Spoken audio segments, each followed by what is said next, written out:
So welcome po ulit. Sa video ito, ang gagawin po natin is re-replace po tayo ng LCD at saka charging module ng ating Zenfone 4 Max. So dito, babaklasin po natin yung backplate by removing yung dalawang screw sa tabi ng ating USB charging port.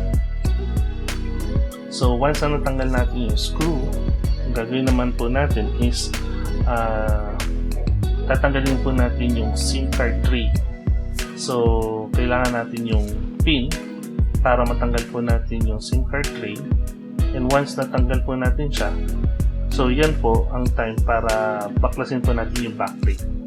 So gagamit po tayo ng pick at isisingit po natin sa sides ng ating backplate para unti-unti natin siyang baklasin. So sa ibang mga phones, konting ingat lang po kasi baka may mga keyboard po tayong tamaan sa ilalim po niya o sa loob po niya. Pero dito, chinek po natin na wala naman pong nakakabit na cables yan. So pwede po natin siyang singitan po unti-unti. Ano? So make sure na meron po tayong mga proper tools sa pagbabaklas po para mas madali po natin matanggal o mabaklas yung ating phone. At the same time, please try to check din po yung mga parts po natin by trying to take a look at the actual model po ng ating phone. So, ang sunod po natin gagawin is tinatanggal po natin yung connections ng battery ng LCD screen from the board para mabaklas po natin siya thoroughly. Make sure na unahin po natin yung battery pag nagbabaklas po tayo ng mga cables para maiwasan po natin yung pagkakaroon po ng unnecessary damage po sa ating po board ng ating cellphone. So again, try to take a look po with sa pagre-replace po natin is yung model number po ng ating phone, and at the same time is yung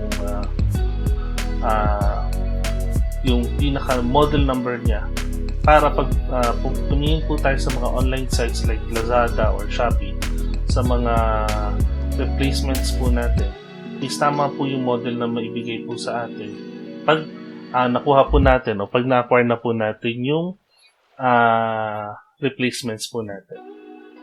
Then sa pagpili naman po ng seller is you try to take a look on the reviews para po ma-check po natin kung una legit yung seller po natin, and at the same time is okay po ba yung quality based sa reviews na makukuha po natin sa mga bumili din doon sa seller na yun. So unti-unti po natin siyang binabaklas yung mga connections. Then ang sunod po natin dito is babaklasin na po natin yung battery. Sa pagbaklas po natin ng battery, tatanggalin po natin using yung pull tabs na tinatawag para matanggal po natin yung adhesive sa ilalim. Unfortunately yung sa akin, natanggal bigla, no? So hindi ko na nagawang mahila yung adhesive strip sa ilalim. So ang gagawin ko ngayon is gamit po ako ng spudger and unti-unti ko siyang iaangat yung battery sa pagkakakabit sa middle plate. Ingat lang po sa pagbabaklas kasi nga po iniiwasan po natin na mag-bend yung battery. Bending the battery may cause damage sa battery or even fire kasi gawa ng nagso-short circuit pag na-bend po yung batteries po natin. Yan yung before issue ng kung natatandaan nyo po yung Note 7 na due to nag-overheat is gawa nga na may nagso-short sa loob ng batteries. And may possibility na pag na-bend nga po natin yung batteries po natin is mag-short circuit po siya sa loob, causing damage sa battery and fire. So ingat lang po. So dito, dahan-dahan po natin inaangat by using a spudger and a pick para matanggal po natin yung battery sa adhesive. So yan po yung ginagawa po natin sa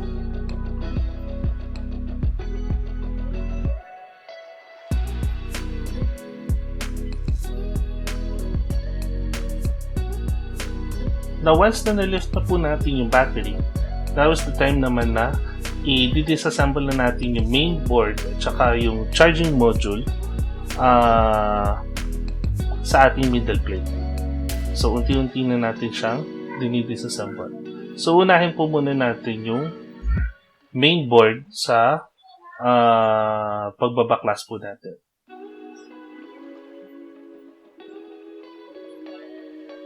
So, make sure that you use the proper screws para hindi ano yung ating pong hindi threading but yung cross ng ating pong screw pag tinatanggal po natin siya para hindi, ang tawag nga natin, para hindi ma-loose thread daw, ano. So use the proper screw for assembly and disassembly po ng ating pong phone.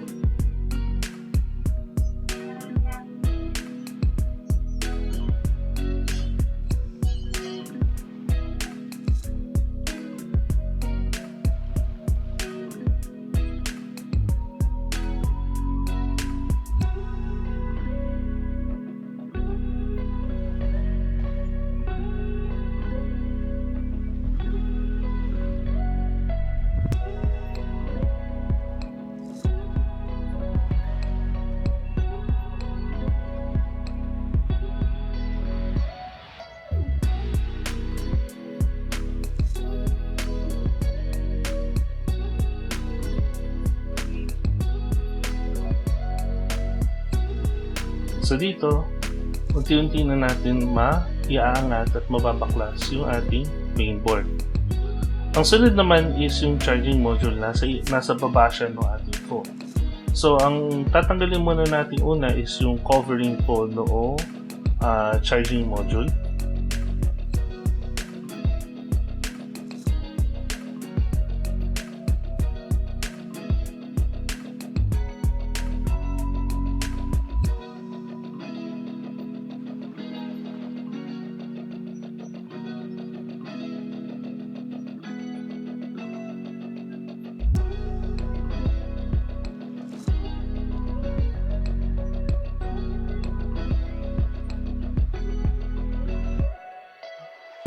Then, ang sunod natin gagawin is tatanggalin natin yung connection ng ating charging module sa ating middle plate para may angat na natin yung charging module. So, yan yung isa din sa mga papalitan natin later on.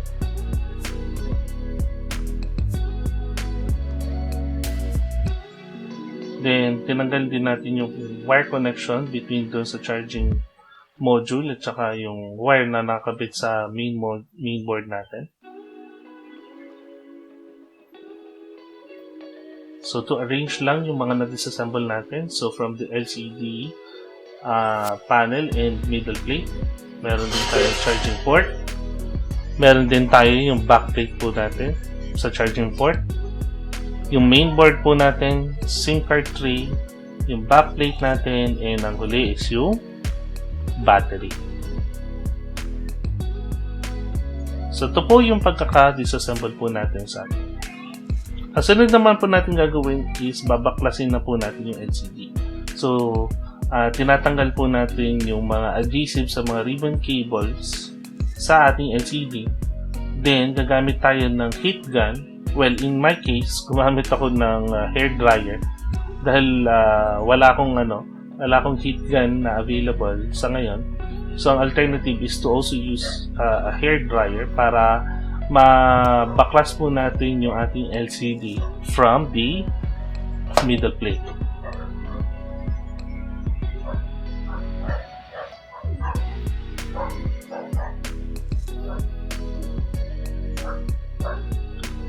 Then, ang sunod natin gagawin is we will be using a thin tool.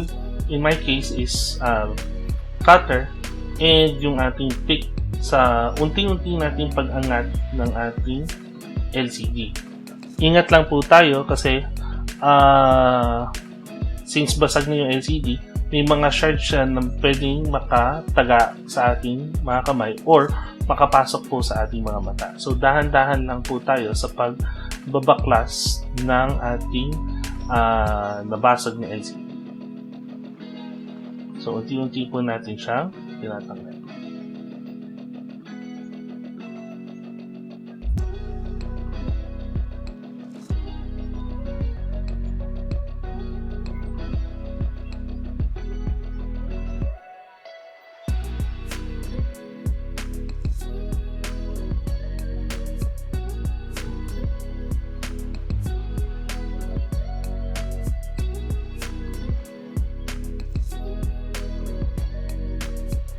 So if kailangan pa natin gumamit ng heat gun, so try lang natin uli siyang painitan para mas madali natin matanggal. Pero ingat lang din po sa paggamit ng heat gun, lalo na po yung mga sobrang init. Maaari po kasi natin din masunog yung mga ibang parts na hindi dapat masunog pag nag-heat gun po tayo. So, isa din na kailangan nating matandaan is kailangan ng konting pasensya sa pagbabaklas ng mga ganitong klaseng kasi nga, it takes time to actually remove the LCD screen dahil ng adhesive from the middle plate. Isa din dapat yan sa attributes natin pag mag-repair tayo ng ating cellphone, pag magbabaklas tayo ng ating mga phones and magkakabit din is yung patience po sa pagtatanggal nito. So kung tatanungin niyo ako kung okay bang mag-DIY nito, if you have the proper knowledge, good knowledge about disassembly sa panonood po natin and konting practice din and tiyaga and motivation on doing these kinds of things, sa tingin ko kaya naman natin mag-replace on our own. Yun nga lang talaga, konting tiyaga lang talaga and disiplina sa gagawa ng ganitong mga klaseng bagay. So this is actually my first time of repairing such things as a cell phone. Most of the time kasi ang aking ginagawa is mostly upgrading computer parts. Then lately is laptops.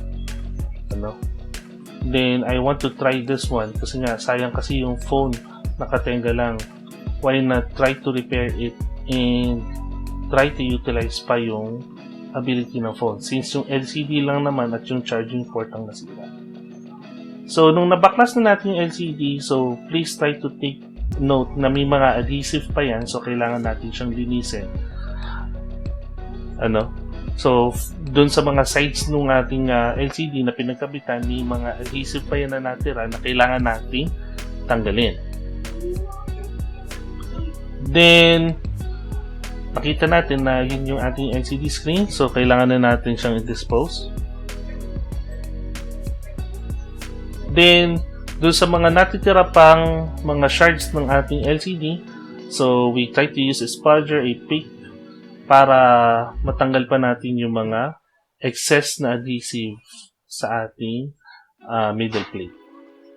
So, kailangan natin malinis yung ating sides ng ating middle plate kasi dyan natin ilalagay yung ating LCD. Kung hindi natin siya malinis ng ayos, may possibility na pag kinabit natin yung LCD is hindi siya lumapat ng ayos. So may mga excess as you could see na tinatanggal pa natin.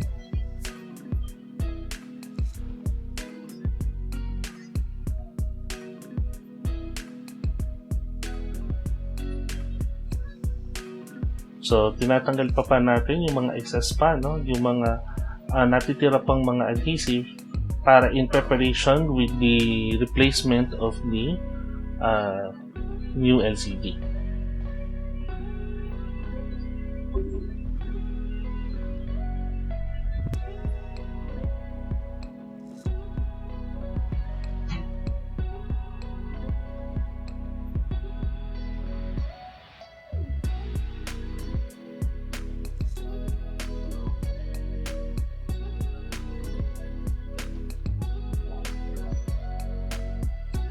Now, ang sunod is gumamit ako ng B700 ata yan, B7000 para maglagay ng adhesive sa mga sides ng ating o yung pinaglagyan ng adhesive ng ating LCD screen. Then make sure na pag inilapat natin yung LCD, once na nalagyan natin ng adhesive, is may pasok natin yung cables na tama, and make sure na nailapat natin ng lapat na lapat yung ating LCD screen sa middle plate.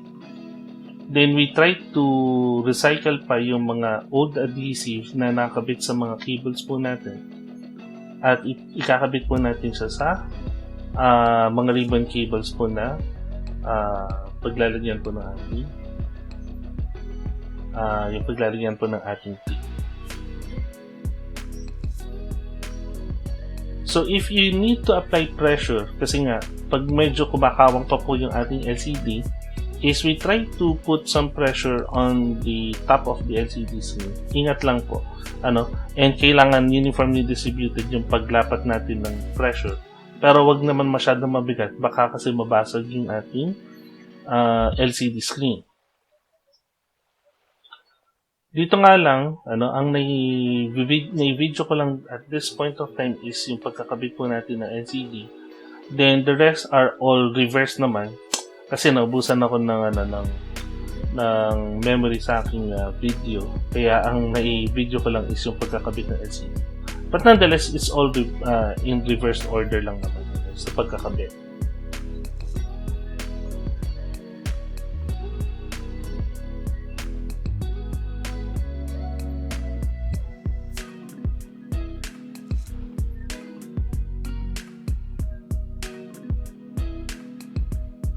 So dito, chine-check natin kung may mga gaps. Medyo may gaps pa to kasi this is my first time. So hindi ko pa masyadong nalinis mismo yung pinaka-sides. It was my first time of doing this. Pero so far so good naman. Naikabit naman natin ng ayos yung ating LCD. Then ito yung pictures na lang nung semi-assembled na. Hindi pa naikakabit dito yung USB charging module kasi matagal pa siyang dumating sa Lazada. Then yun kasi yung may damage dun sa LCD, sa USB module I mean. Kaya natin siya pinalitan. Ito na yung naikabit na natin yung bagong USB charging module sa ating phone. Then this is my first time of opening the phone and charging it. So lumabas naman yung ating so successful naman. Although may konting crack lang nung nag-assemble ako sa charging module doon malapit sa home button. But nonetheless, nung tinetesting ko na, so I tried to set up it already. So nagana yung ating home screen that served as my fingerprint scanner. Then, tinetest ko na dito yung swiping functions ng ating phone. So far, working naman yung ating phone. So, gamit ulit ng fingerprint scanner, yung home button po natin.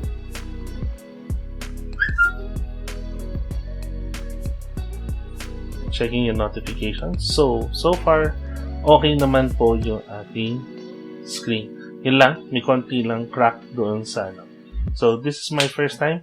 So maraming lessons learned na experience dito.